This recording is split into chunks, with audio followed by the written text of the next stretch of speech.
Hello tout le monde, j'espère que vous allez bien. Je vous retrouve aujourd'hui pour une nouvelle vidéo. J'ai décidé de vous faire ma routine teint de l'été. Donc, alors on va savoir que je ne porte pas tout le temps du fond de teint l'été, hein, puisqu'avec ces chaleurs, voilà. Mais c'est vrai que bon, ben, vous le voyez, je suis pas très bronzée. Et pourtant, j'aime bien avoir un teint qui fait aller. Alors, sans tricher avec de fond de teint ni quoi que ce soit. D'ailleurs, vous allez le voir, c'est le fond de teint qui est la même couleur que ma carnation. Mais voilà, j'aime bien jouer sur la lumière, sur les ombres, ce genre de choses. Et c'est vrai que l'été, en général, comment dire, j'utilise beaucoup plus tout ce qui est bronzer et enlumineur plutôt que l'hiver ou le reste du temps. Voilà, parce que j'aime bien avoir ce look un petit peu bronzé sur le visage, mais tout en étant raccord avec mon corps. De toute façon, vous allez très vite comprendre si je vous ai déjà perdu, je suis désolée. Donc du coup, voilà, je vais vous faire cette petite routine, à savoir que sur les yeux, je porte quasiment rien. Alors là j'ai rien sur le teint, j'ai même pas de crème hydratante puisque ça va faire partie de la routine. Mais voilà, c'est rien de chargé sur les yeux, rien de chargé sur les lèvres. Mais par contre voilà, tout ce qui est teint, j'accentue beaucoup plus mon teint l'été, enfin je le travaille beaucoup plus en tout cas que l'hiver. Puisque de toute façon l'hiver je suis blanche comme je sais pas quoi et je me fonds facilement dans la masse. Tandis que l'été, voilà, je ne bronze pas, donc on va dire que j'harmonise un petit peu le tout. Donc on va commencer tout de suite. Alors la première étape que je fais, j'ai la peau grasse, mais l'été, j'aime bien avoir ce côté un petit peu, je sais pas brillant, mais ouais si c'est brillant. Je peux pas chercher d'autres qualificatifs. J'aime pas avoir la peau grasse l'été, mais j'aime avoir un côté brillant. Je sais pas si vous avez saisi la nuance. Donc du coup, ce que je fais pour avoir ce côté-là, puisque en crème hydratante, oula je vais y arriver, en crème hydratante du matin et en fond de teint, en général, ben, je n'ai que des choses qui matifient.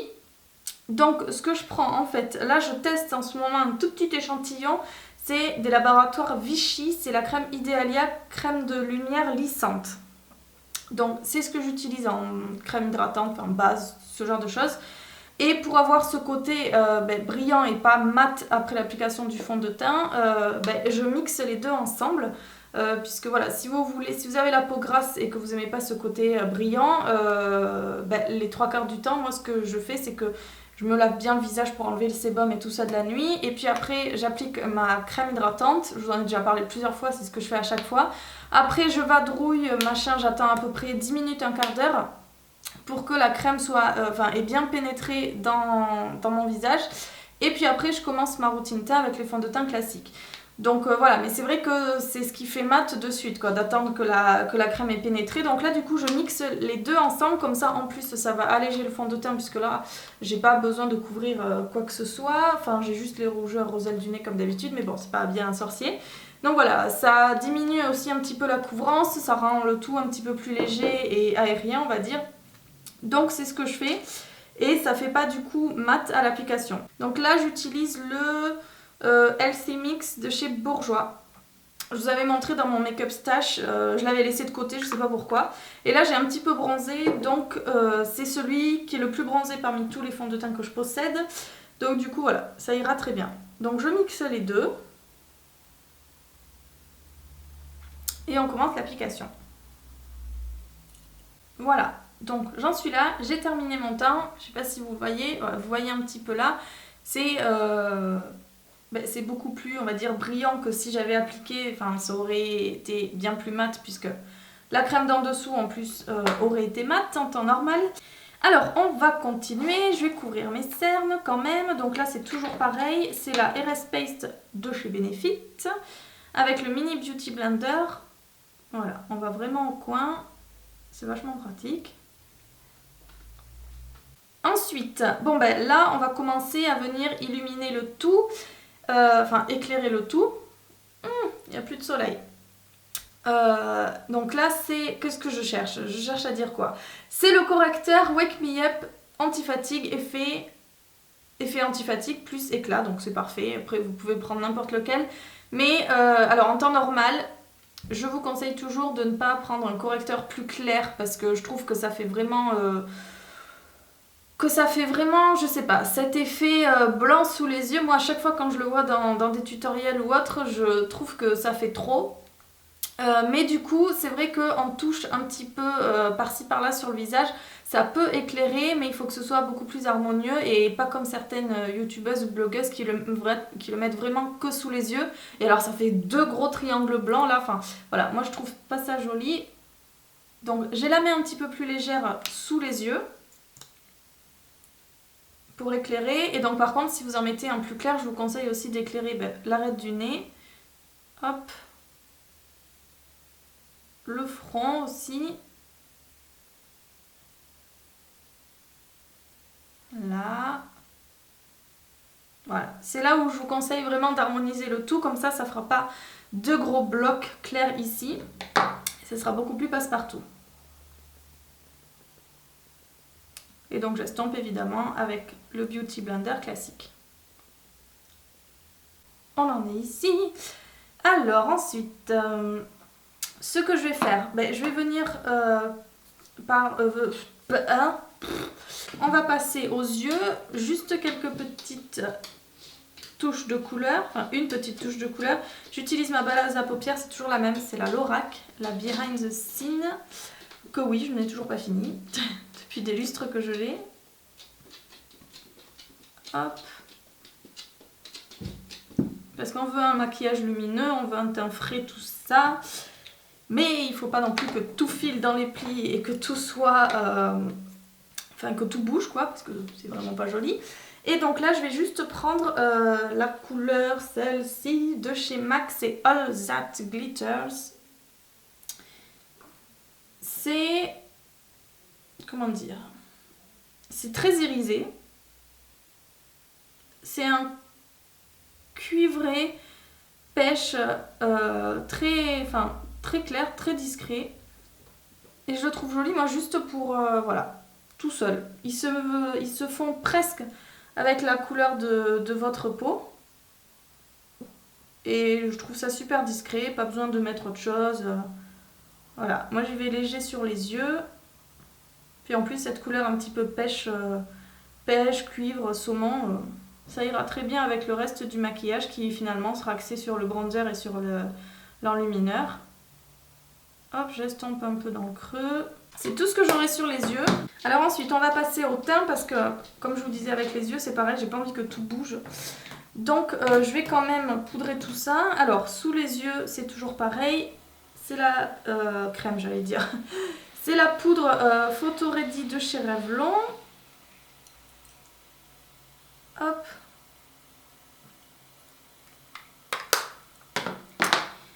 Et sur le teint, c'est toujours la Sexy Mama de chez The Balm.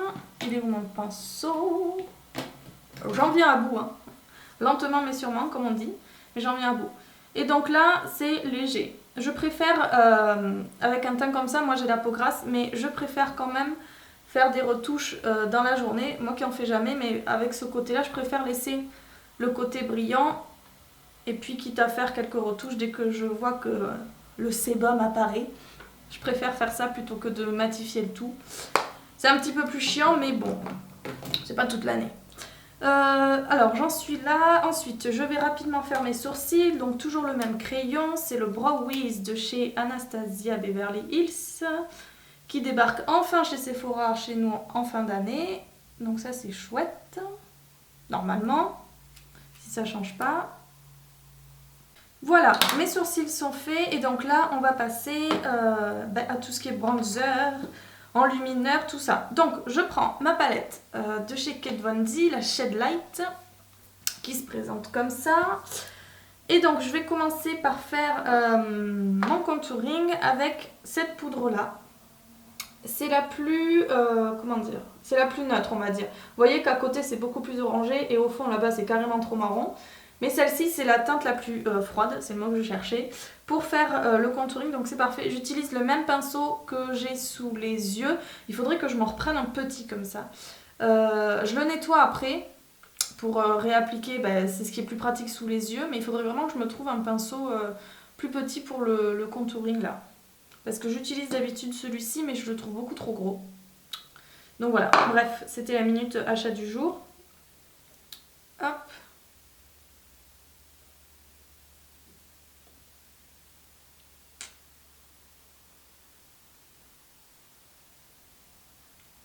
Donc c'est vraiment pas une routine contouring. J'en ai fait une vidéo sur ma chaîne en début d'année.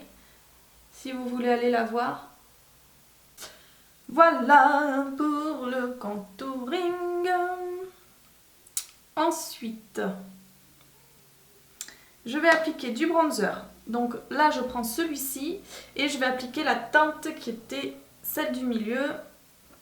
Je vais l'appliquer sur les tempes. Alors toujours léger. Moi je tiens, ce que je vous avais dit plusieurs fois, moi je tiens toujours les pinceaux que ce soit pour le teint ou que ce soit pour les yeux ou autre. Quand il faut avoir la main légère, je les tiens toujours vraiment par le bout quoi. Comme ça, je tapote juste. Et puis en général c'est beaucoup plus léger. Donc c'est pareil pour le contouring, il n'y a pas de application du bronzer et tout ça, il n'y a pas de règles. Il y en a toujours qui parlent de ce fameux 3 à l'envers, là, 3 là ou je sais pas quoi. Moi je l'ai jamais fait comme ça. Quand je maquille d'autres personnes, je le fais pas non plus. Voilà. Moi j'applique, à la base le contouring c'est illuminer les parties bombées et creuser les parties creuses pour vraiment structurer le visage. Moi j'applique cette règle là. Donc moi j'en mets pas là. Parce que je trouve que ça fait une trop grosse démarcation. Je creuse vraiment les parties creuses. Donc là, le creux des joues, évidemment. Les ailes du front, évidemment aussi. Mais c'est tout. Donc vraiment, ne vous basez pas sur ce fameux E3, je sais pas comment ça s'appelle, là, le fameux machin. C'est vraiment en fonction de la structure de votre visage et aucun visage ne se ressemble. Donc voilà. Je vais juste un petit peu faire les ailes du nez. Parce que ça fait trop blanc là je trouve. Hop, je vais prendre... Qu'est-ce que je vais prendre? Je vais prendre le pinceau plat, de toute façon il faut que je les lave. Que j'ai pris tout à l'heure pour les yeux. Toujours pareil, la teinte la plus froide de ma palette. Et donc en fait je suis l'ombre, vous la voyez directement, je suis l'ombre de mon nez. Ensuite, là je vais passer à la partie enlumineur, donc j'utilise le Marilou Manizer de chez The Balm, que j'utilise avec un pinceau boule comme ça. Faut vraiment que je les lave mes pinceaux, j'ai honte. Alors, je préfère moi utiliser, même pour les parties du visage, je préfère utiliser un petit comme ça.